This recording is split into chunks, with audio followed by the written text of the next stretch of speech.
He does have this third base going up now, and he's not continuing up that probe production though.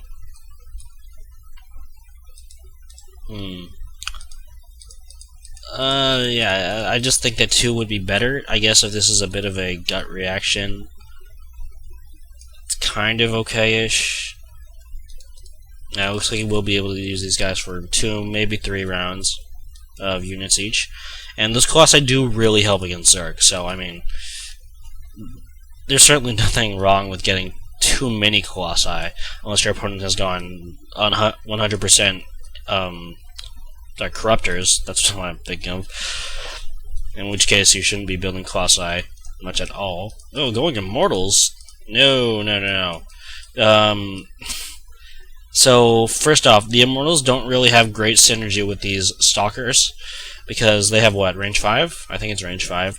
The Stalkers do have range 6, and then the Zealots do, well, there's not too many Zealots. But, a lot of the time your Immortals are going to get caught up with your Stalkers, so it's okay in TvP because your opponent has the same units that you have. Oh, the Robobay got destroyed. Okay, that makes sense. But still, that's a lot of gas. It's 300 gas right there. I still think that an Observer should be the first thing to come out of a Robobay or robotics facility. So, scouting is very important in StarCraft. Probably, it's not quite the most important thing, but it's very close. Yeah, that thermal lance going out. Ooh, was it coming out before and it got destroyed before it complete? Oh, that's unfortunate. Getting a few more gates as well. So he doesn't have the income, I don't think. Yeah, it's a decent income, but it's going to be hard to build off a lot of Zealots with the Colossi on the way. It's a little strange that PolyN doesn't have much of an army. Okay, there it is. It's all Hydras though. So Hydras do not so great against Colossi. This Sentry support is a good idea, by the way. So Sentry Stalker, probably the most powerful combo in the game in terms of ground. So obviously the Sentries use the force fields, the Colossi just be themselves once they get that thermal lance upgrade. The extended thermal lance. Then the Colossi just output enormous, outrageous, crazy damage, and the force fields prevent any more, any damage to, come at them. So they'll take 0 damage and deal tons of damage, especially because they splash. But he's actually pretty good on Stalker count right now. So he does, on Colossus count right now. He does have another 3 on the way. That's I would consider stopping there. So this is probably going to be a little bit of an bad opinion. I feel really strange doing this one, but getting 6 Colossi, that's a very powerful force, but it means that you're going to be more vulnerable to Corruptors in particular. So he does have a lot of Stalkers on the ground, although he does have more Zealots, but these Stalkers are going to be enough to fight off like lone Corruptors, but Corruptors with an army going to be a bit more difficult. He really needs to join them up, by the way. They're kind of useless. Well, not useless, but this is an enormous target. This is more than 1,000 resources just sitting here, and even Massling can take this out. Plus, I really need support units to be effective. If only to take damage. Tank damage for them. So this is a pretty significant army. If he does engage here, he will win. But that's a lot of that is just because his Zerg opponent hasn't really built that much. So I'm actually really surprised. Do we have Hive Tech? We don't even have Hive Tech. Yeah, now gonna engage. Should win this, no problem. Alright, left flank coming in from the back, but still, 6 Colossi, never something you want to actually run into. So, looks like they did snipe 1, but that's all they're gonna get. And the game should end around here. So, this is actually pretty well played by Attis. These Immortals, I disagree with those. The 3 Robobays, I guess it's sustainable off of 2 bases. It seems really outrageous, though. I guess his macro hasn't been the best. if you think that you can support 3, go ahead, but it seems pretty risky to me, just because a lot of the time you're just gonna have 1 or 2 of them just sitting idle, like that second Stargate that was down here. So he devoted way too much to that extra Stargate to the Void Ray Rush in particular. So after the first, I think it was 2 Void Rays went in, and he saw Hydras, he should have immediately switched to something else, or at least slowed production dramatically, so we could focus on this ground army that is actually pretty nice here. He would have been able to get those Colossus out pretty quickly if he had just neglected going the Void Rays for as long as he did. Wow. Yeah, those the Colossi just so powerful. There's the GG from PolyN. So, aside from that, this expansion was a little bit late. He could have taken it a little bit earlier, especially if he had, again, stopped producing so many Void Rays.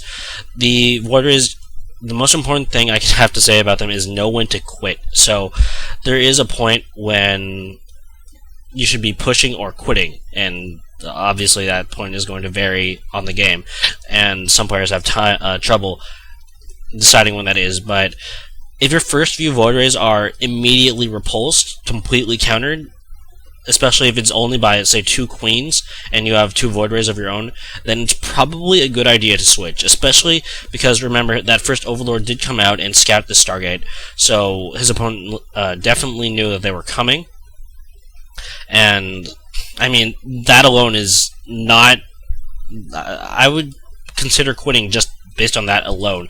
Your opponent scouting out your tech, and because the Stargate is a pretty heavy commitment, just that Void Ray just so expensive. The Phoenix is a little bit better. I actually would have preferred Phoenixes on this map, but that's my major gripe. The Void Rays in general, not knowing when to quit them. He got this Forge. He didn't get any upgrades. Upgrades would have been nice for these Colossi. They do outrageous amounts of damage. Again, it's I think it's +2. It might be +4. Let's see. Alright, got that charge. Counted the Hydras, that's good. Yeah, everything else looks fine. So, a lot of the problems from Attis really stemmed from the Void Raid commitment that he just overdid. He could have taken this expansion earlier. He could have taken, well, he took this one at a pretty fine time.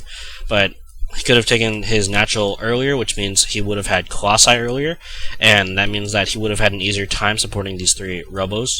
He wouldn't have been as vulnerable to that Nidus Worm, the Nidus Network, that popped up, because he would have a slightly bigger ground force, and that the placement inside the base, I'm pretty sure that he scouted it, but he would have had a ground army to better deal with that, because consider he had built maybe 10 Void Rays during this game, so that's quite a bit of money. That's 2.5k and 1.5k in minerals and gas respectively, so that's, you know, that's a good sizable army there.